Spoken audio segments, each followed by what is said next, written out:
اس تسبیح سے آپ کے نصیب کا تالا کھل جائے گا اور اس عمل سے عرش ہل جائے گا۔ آج کا وظیفہ بہت ہی خاص ہونے والا ہے۔ مختصر سا یہ وظیفہ آپ کی زندگی میں تبدیلی لائے گا انشاءاللہ۔ آپ لوگ یہ 2 لفظ پڑھ لیں انشاءاللہ تعالی۔ ان 2 لفظوں کی برکت سے آپ کی تمام پریشانیاں، مشکلات ختم ہو جائیں گی، اور جتنی بھی مشکل سے مشکل ترین حاجت ہے وہ بھی پوری ہو جائے گی۔ بس آپ نے کامل بھروسے اور کامل یقین کے ساتھ یہ وظیفہ کر لینا ہے۔ انشاءاللہ تعالی اس وظیفے کی برکت سے آپ کی تمام مشکل سے مشکل حاجت بھی پوری ہو جائے گی، اور آپ کی تمام حاجات ایسی پوری ہونے لگیں گی جیسے کہ آپ کی کوئی حاجت باقی ہی نہ رہے۔ آج کے سائنسی دور میں ہر انسان مشکلات کا شکار ہے۔ کچھ واقعات غیر ارادی طور پر ہوتے ہیں اور کچھ ارادتاً کیے جاتے ہیں۔ ان غیر معمولی واقعات کے ذریعے انسان رکاوٹوں اور گردشوں کے چکر میں پھنس جاتا ہے۔ وہ اپنا تمام اثاثہ، صحت، روپیہ، تعلقات، محبت داؤ پر لگا دیتا ہے۔ اسے اپنی قسمت پر شک ہونے لگتا ہے۔ شادی، کاروبار، رشتہ نہ آنا، رشتہ داروں کی مخالفت، جلد شادی کا نہ ہونا، کاروبار چلانا لیکن نہ چل پانا، مخالفتوں کی روک ٹوک، شیطانی اثرات، کیا کسی نے کچھ کروا تو نہیں دیا، یا میرے ہی ساتھ ایسا کیوں ہوتا ہے۔ ایسے تمام چیزیں ختم کرنے کے لیے آج میں آپ کے لیے وہ وظیفہ لایا ہوں جو آج تک آپ کو کسی نے وظیفہ نہیں بتایا اور نہ ہی کبھی آپ نے سنا۔ وہ رات، وہ دن کس قدر خوش قسمت ہوتے ہیں جب ہم اپنے رب کریم کی عبادت میں وہ رات اور دن گزار دیتے ہیں۔ جیسا کہ ایک روایات میں ایک واقعہ ہے کہ حافظ مطہر ساری رحمت اللہ علیہ بہت متقی اور پرہیزگار تھے۔ مسلسل 60 سال تک اللہ پاک سے ملاقات کے شوق میں آنسو بہاتے رہے۔ آپ رحمت اللہ علیہ فرماتے ہیں، ایک رات میں نے اپنے آپ کو خواب میں ایک ایسی نہر کے کنارے پایا جس میں عمدہ مشک بہہ رہا تھا۔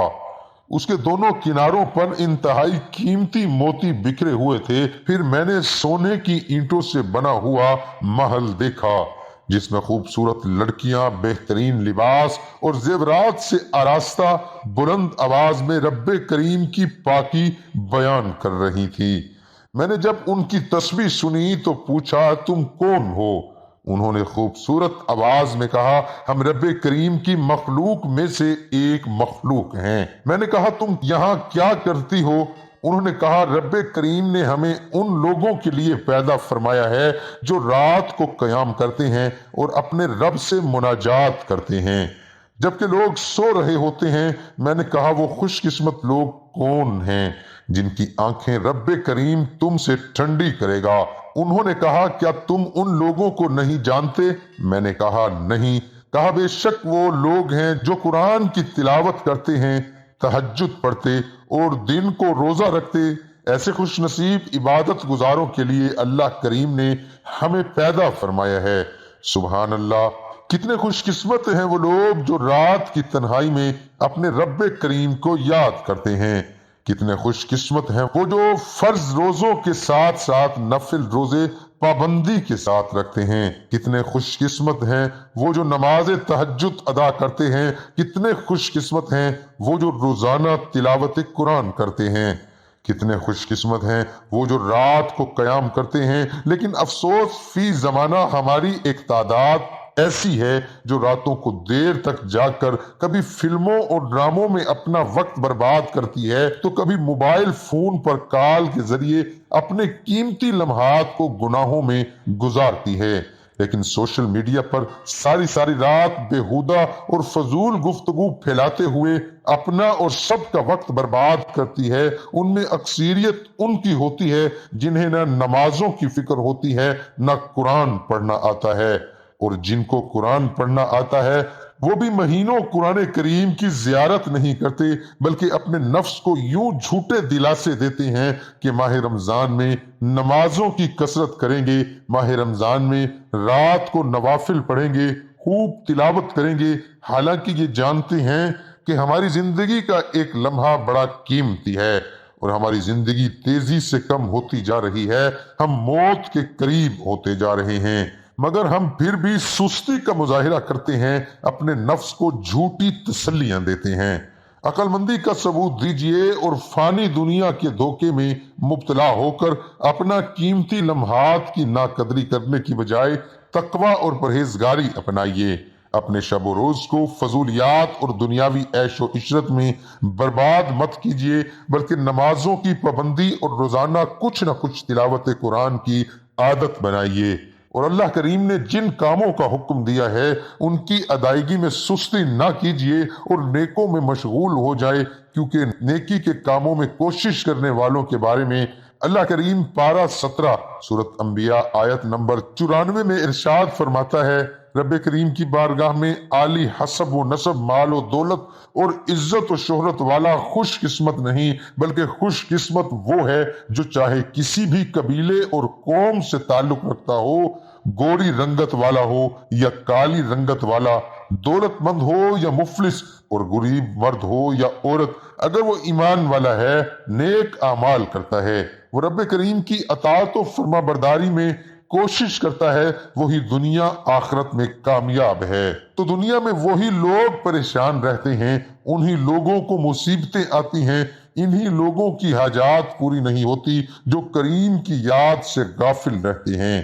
جو رب کریم کی یاد سے غافل نہ رہنے والے وہی خوش قسمت لوگ ہوتے ہیں جو دن رات کثرت سے اللہ تبارک و تعالیٰ کا ذکر کرتے ہیں، اللہ کی ذات پر بھروسہ رکھتے ہیں، اللہ کو کثرت سے یاد کرتے ہیں، ہر وقت اپنی زبان پر اللہ کا ورد جاری رکھتے ہیں۔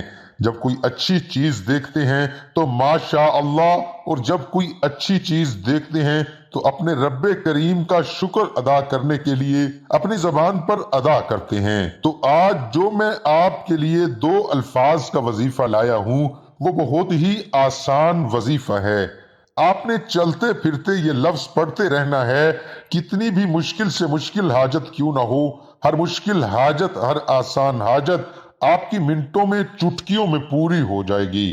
ہر مشکل، ہر پریشانی کا فوری حل ان 2 الفاظ میں بیان کر دیا گیا ہے۔ یہ 2 الفاظ بہت ہی مبارک اور بابرکت ہیں۔ ان 2 الفاظ میں ایسی برکت پائی گئی ہے کسی چیز میں نہیں پائی گئی۔ تو یہ بہت ہی وزنی کلمات ہیں، آپ نے یہ کلمات ضرور پڑھ لینے ہیں اور اس کو دوسروں تک بھی پہنچانا ہے۔ جن کی حاجت پوری نہیں ہو رہی ہے وہ یہ الفاظ پڑھ لیں، یہ الفاظ بہت ہی زیادہ آپ کی حاجات کو پورا کر دیں گے۔ اور الفاظ کون سے ہیں؟ آپ نے دن بھر میں چلتے پھرتے صرف یہ 2 لفظ صرف اور صرف 111 مرتبہ پڑھنے ہیں۔ تو یہ عمل کتنے دن کا ہے؟ صرف اور صرف 3 دن کا یہ عمل ہے۔ 3 دن آپ نے دن کے کسی بھی حصے میں اول آخر 11 مرتبہ درود پاک پڑھ لینا ہے۔ 11 بار درود پاک کوئی سا بھی ہو آپ نے وہ پڑھ لینا ہے، اور درود پاک پڑھنے کے بعد آپ نے یہ 2 لفظ یا اللہ یا ذوالجلال آپ نے 111 مرتبہ پڑھ لینا ہے۔ اس عمل کی برکت سے آپ کی جتنی بھی حاجت ہوگی، مشکل سے مشکل ہی کیوں نہ ہو، وہ آپ کی فوری طور پر حل ہو جائے گی، اور اس کی برکت سے آپ کی تمام پریشانیاں بھی ختم ہو جائیں گی۔ تو یہ تھا ہمارا آج کا عمدہ وظیفہ جو ہم آپ کے لیے لائے۔ ہمارا چینل ضرور سبسکرائب کر لیں، اور تمام دوست نماز کا اہتمام لازمی کریں، کیونکہ نماز کا پڑھنا ہر مسلمان اور مرد عورت پر فرض ہے۔ دعا ہے کہ اللہ تعالیٰ میرا سنانا اور آپ کا سننا اپنی بارگاہ الہی میں قبول اور منظور فرمائے۔ آمین ثم آمین۔